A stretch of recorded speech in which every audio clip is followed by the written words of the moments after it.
Bonjour à toutes et à tous, voici les analyses du SP500 et de l'euro-dollar pour le jeudi 13 février.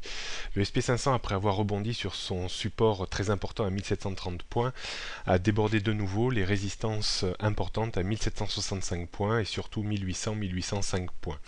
Une poursuite de la hausse a eu lieu jusqu'à 1820 points, qui est un niveau de support avant le sommet annuel autour de 1840-45 points. La petite phase de correction technique en place pourrait s'étendre jusqu'à 1780-90 sans pour autant remettre en cause la phase de reprise actuelle. Attention par contre, en cas de rupture de 1785 points, une rechute en direction de 1765 voire 1730 points serait de nouveau à l'ordre du jour. Il y a fort à parier que l'indice tente de nouveau un rebond dans la zone 1785-1800 points pour essayer d'aller tester les sommets annuels. C'est la logique un petit peu de ces dernières semaines, liée bien entendu à chaque fois qu'on arrive sur des niveaux de support importants, les injections de liquidités jouent encore leur rôle.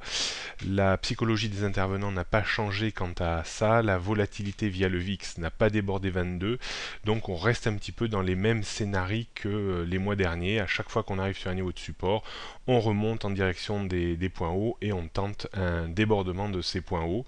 Donc nous verrons dans les jours et les semaines qui viennent si cette psychologie finit par changer ou si le SP500 accroche de nouveau des sommets annuels.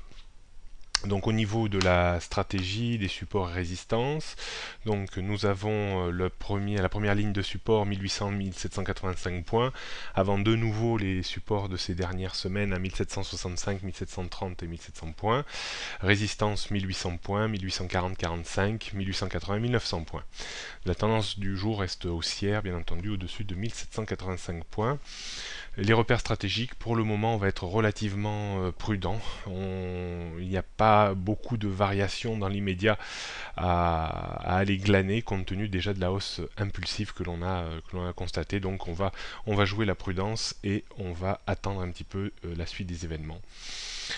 Au niveau de l'euro-dollar évolue dans un canal très légèrement baissier depuis début 2014. Les variations sont relativement étriquées à l'intérieur de ce canal. On est plutôt sous dépendance légèrement haussière à vouloir revenir contre la résistance du canal au-dessus de 1,3550, 1,36. La rupture de 1,3550 puis 1,3520 ramènerait probablement la parité vers les points bas annuels autour de 1,3480 voire 1,3450. C'est pas une parité très agréable à suivre, pas facile d'aller chercher même des petits mouvements sur cette parité. Alors théoriquement on est plus légèrement acheteur au-dessus de 1,36 pour viser une 15-20 pips de hausse en direction de la résistance du canal.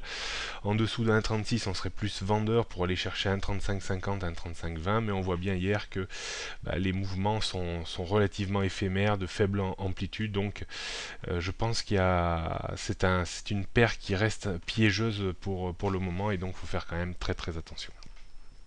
Prochaines analyses, juste avant de terminer, les supports sur l'euro-dollar, donc support à 1,36, 1,3550, 1,3480, 1,34, 1,33, résistance importante, 1,3685, la résistance du canal, 1,3740, 1,38, 1,3840, la résistance baissière de fond.